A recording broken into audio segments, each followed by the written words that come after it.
How urges lose their power over time. 1. Understanding what an urge really is. An urge is not a command. It is a neurological signal created by repetition. When the brain has learned that a certain behavior leads to relief or stimulation, it sends an urge whenever similar conditions appear. This happens automatically, often before conscious thought. Urges feel urgent because they are fast, not because they are necessary. Why urges feel strong at first. In the early stages of change, urges often feel stronger, not weaker. This happens because the brain expects the old reward and has not yet learned a replacement. When the expected behavior does not happen, the brain increases the signal temporarily. This can feel uncomfortable, confusing, and discouraging, but it is actually a sign that the habit loop is being challenged. 3. The brain learns from what you do, not what you promise. The brain does not change based on intentions or promises. It changes based on repeated actions. Each time an urge appears and is not acted on, the brain receives new data.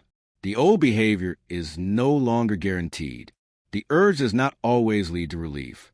Other responses are possible. This learning process weakens the urge over time. 4.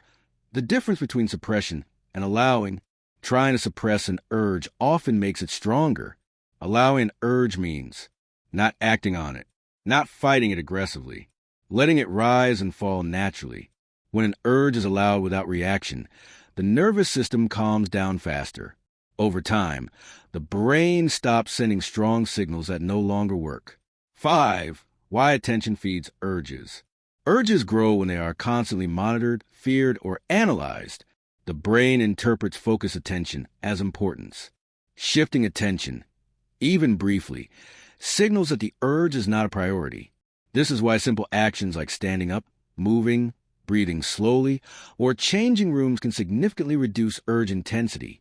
6. Repetition weakens old pathways. Neural pathways strengthen with use and weaken with neglect. When the old behavior is not reinforced, the pathway becomes slower. The signal becomes weaker. The urge becomes less frequent. This does not happen overnight, but it is predictable and measurable over time. 7. The role of replacement behaviors. The brain does not like emptiness. If a behavior is removed without replacement, urges persist longer. When new behaviors are introduced during moments of discomfort, the brain begins to associate relief with healthier responses. Replacement does not need to be perfect. It needs to be consistent. 8. Emotional regulation and urge reduction. Many urges are emotional, not sexual. Stress, loneliness, frustration, and fatigue all increase urge intensity. Learning to regulate emotions reduces the need for escape-based behaviors.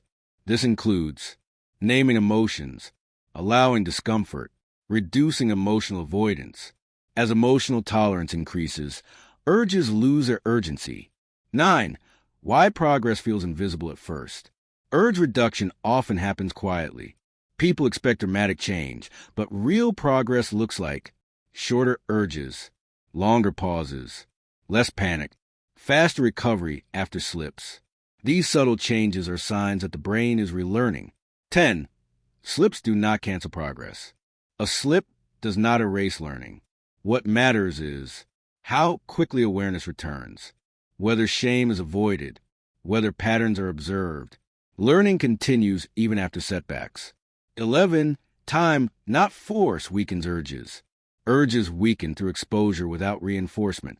Force creates resistance. Time, patience, and consistency create change.